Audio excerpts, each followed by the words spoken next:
British Spy Stories, Season 2, The Kill Order. Episode 24.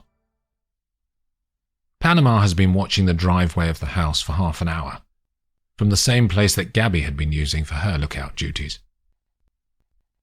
The sound of a lorry in the distance perks up his senses, and he stands up and grabs a pair of binoculars hanging by the window. He sees the front of a lorry pulling out of the shadows at the end of the driveway. He runs to the stairs and hurries down the steps two at a time. By the time Panama is out of the front door, the lorry is 50 yards away, and he indicates to the driver to come round to the left-hand side of the main building. The driver pulls round, hits the brakes with a hiss of compressed air. Hans appears and the three men unload numerous wooden crates from the vehicle and carry them into what had been the staff kitchen entrance when the house was built. After the kit is unloaded, the driver is keen to leave as quickly as possible. Hans and Panama leave open the crates and inspect the military hardware that they now have to protect Jacob and his mother. They agree to wait for Gabby to return until they decide where to distribute the arms, in the house and in the grounds of the mansion. At the same moment, on a road to the northwest of Minsk, 5 men from Florin Babu's security gang sit in a car at the top of a long gradient. They are hidden by the overhang of the lowest branches of trees that line this section of the road. Behind them is another man in a black van. Neither vehicle has number plates visible. No one speaks, but they wait and watch the road that crawls down the hill into the distance. Time seems to move slowly, as their only thoughts are with what they're about to do. After half an hour they hear it. The grind of the gear train of the lorry starts to climb the slope in front of them. They know from their contacts in the military that this particular lorry on this particular day is carrying what they want. The lorry is 50 yards away now. The waiting men pull masks down onto their faces and start to move out. 2 get out of one side of the car, guns drawn. They circle through the trees to get behind the lorry. Another 2 walk into the road, ahead of the rising cargo. The driver stops as soon as they raise their PP-19 Vityaz machine guns to the front windscreen. The men at the front indicate for him to get down from the cab, and he climbs down, raising his hands without being told. They walk him to the back of the lorry and he opens the huge back doors. The man in the van drives out of the woods and stops near the back of the lorry. Then 2 of the men jump up into the back and smash the locks on the gun racks that line the inside. More quickly than they had planned, they move assault rifles, handguns, and 2 rocket launchers into the back of the van. One masked attacker considers killing the lorry driver, but rejects the idea and hits him with the butt of a gun, knocking him to the ground. Then the car and the van drive off at speed, back down the hill. Hamburg Station is a mass of humanity. People scurrying, waiting and queuing everywhere. Laravel walks through the ticket barrier and sees Ulf Peterson up ahead. He indicates to walk towards one of the exits and she follows. "I've got a car," he says, and she turns with him towards the car park. They drive for 20 minutes to the Winterhude quarter of the city. Large white stuccoed houses line the streets that are clean and nearly deserted. Ulf turns into Blumenstrasse, and halfway down pulls up to the verge behind a Maserati. "That one," he says, pointing to a house on the opposite side of the road. "The taxi dropped him there." "Let's go and have a look." They get out, and she takes hold of Ulf's hand. When he looks askance at her, she just says, "We're a couple looking for flats." They walk down one side of the road, then up the other. There's a for sale sign in the front garden of the house where Morrison was dropped. Laravel walks up and rings one of the bells in a set of 4 that sit in a brass panel on the wall. There's no answer, so she tries another. This time a man does answer, but gruffly says it's flat 3 that's for sale, and ends the call. Laravel presses the button under number 3. The nameplate says Weber. A woman answers and Laravel asks if they can view the flat. And did Mrs. Weber get the email from the estate agent saying they were coming? She says she didn't receive anything, but lets them in now they've come all this way. They spend 10 minutes pretending to view the place. "What are the neighbours like?" says Laravel to Frau Weber. "Quiet," she replies. "Older people?" "There's an older gentleman in number 2. I never hear him at all. He has a friend staying and I see them going out for walks every day. There are children in number 1, but you won't hear them up here." Laravel and Ulf thank her and leave the flat. Frau Weber closes the door behind them and they walk down to flat 2. Laravel knocks on that door. A man answers. He's of average height, with curly grey hair that is wildly unbrushed. They explain that they are thinking of buying the flat upstairs, and what does he think of the area? He patiently tells them about his time in the flat, from when he bought it 20 years ago. "Are you on your own here?"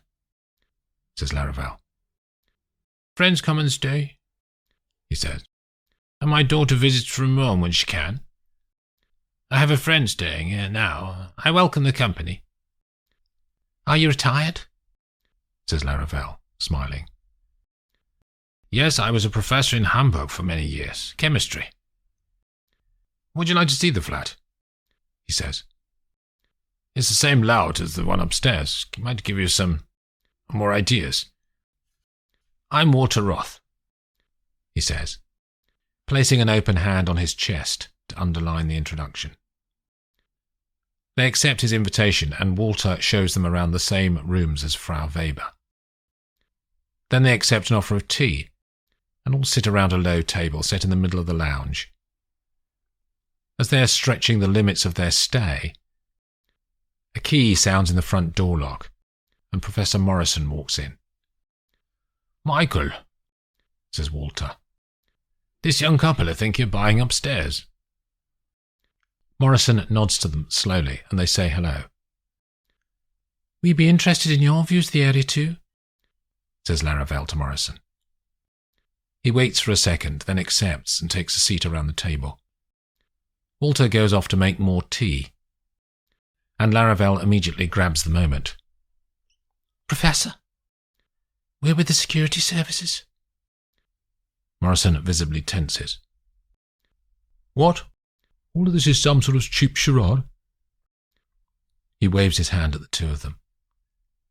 "We're here to help you." "I don't need your help."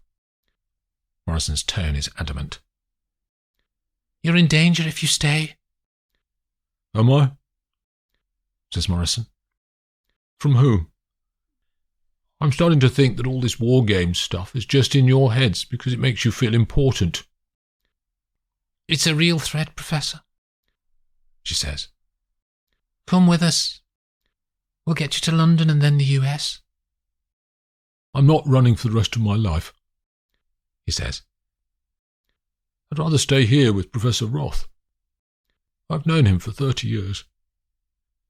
No one will find us here." The water in the lake is still. The only sound of movement is portrayed by the gentle lapping sound of waves hitting the bank near Gabby's feet. This area of Minsk feels open and wide compared to the city centre. Barbu had booked lunch for them after she'd called him and suggested they talk about a way forward. He'd been sulky at first, but after she had explained that there are more options than they had discussed previously, he had perked up and sounded more motivated to meet her. Gabby had arrived in Panama's Mercedes intentionally early. She turns away from the water and surveys the isolated building behind her that contains the Le Biaze restaurant.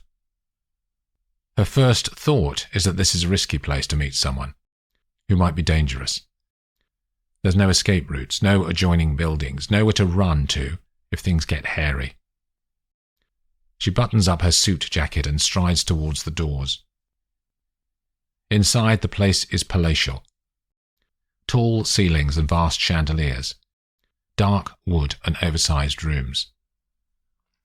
Barbu is already there, waiting at a table in the middle of a large restaurant. There is no one else in the place, and no other tables are made up for lunch. Erica. His voice is toneless, which she takes to mean he is nervous, and is having to control himself. Gabby sits and a waiter approaches with a water decanter from which he fills tumblers for them both.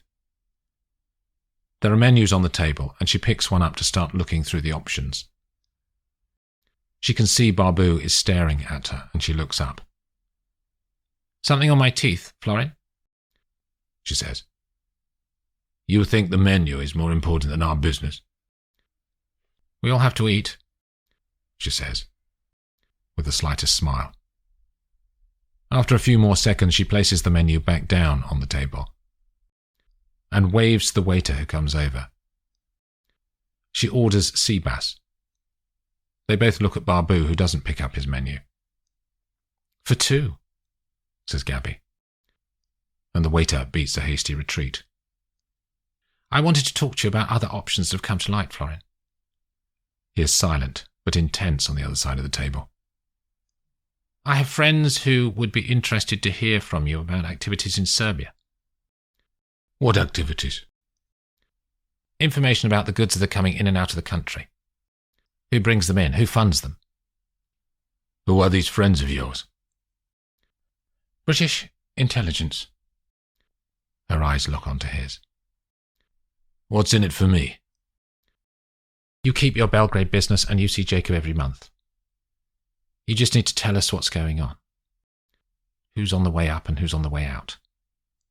She can see his temper is rising inside his body, and Barbu trying to keep it in check as the waiter brings their fish. If I don't, he says. They have enough evidence of your activities to put you away for decades. Paperwork, confessions, videos. He smiles to himself as much as to her. No one will talk. They've spent 2 years collecting the material. We agreed that Jacob would live with me, says Barbu. She stops, her fork between the plate and her mouth. Change of plan, Florin. After you tried to grab your son when we last met. You'll see him, just not all the time. I'd take him away, he says. You'd never find him. We'd find him. There's a pause in the to and fro bravado. He takes a mouthful of food and considers his next move. It's no deal, Erica. She raises her eyebrows. It's the only way you'll see Jacob. Otherwise he and his mother will disappear and get a new life. No deal, and I will kill you. His voice as cold as the air outside. Your choice, she says, and stands up.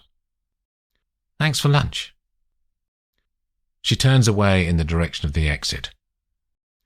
Stop, he says to her back. She hears the click of a safety catch being flicked off.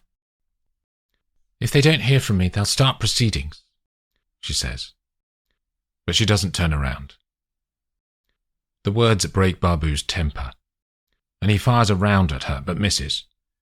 Gabby starts to run for the door. She has no gun on her, and as she approaches 2 large minders guarding the exit, they start to move forward. She passes a desk normally used by the maitre d', and grabs a telephone handset from the counter. She yanks the cord from the wall socket, and starts to spin the phone around her head at speed. She keeps running at the men, and the handset buzzes their heads.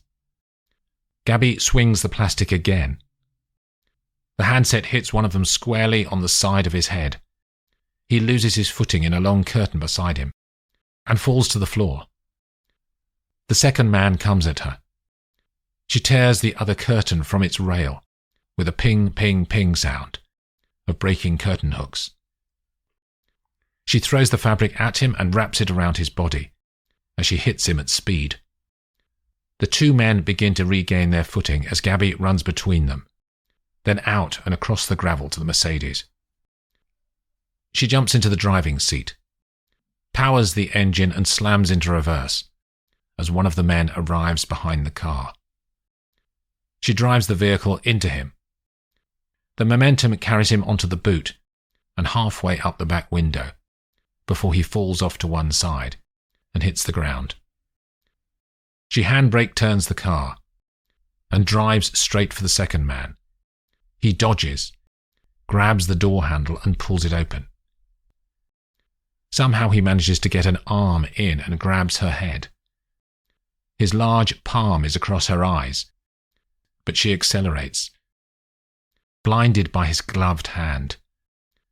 His fingers slip and she gets a fleeting view of where she is. She swerves wildly to the right to try and shake him off, then drives hard, repeated blows to his wrist until his grasp loosens. She brings her foot up and pushes it into his stomach. He is winded and she kicks again. This time his grip loosens and he falls away into the dirt. She stabs at the accelerator. The wheels of the Mercedes spin. For a second she has no grip. Then the tyres latch on the ground and the car launches forwards. She spins out of the access road and leaves the attackers in her wake.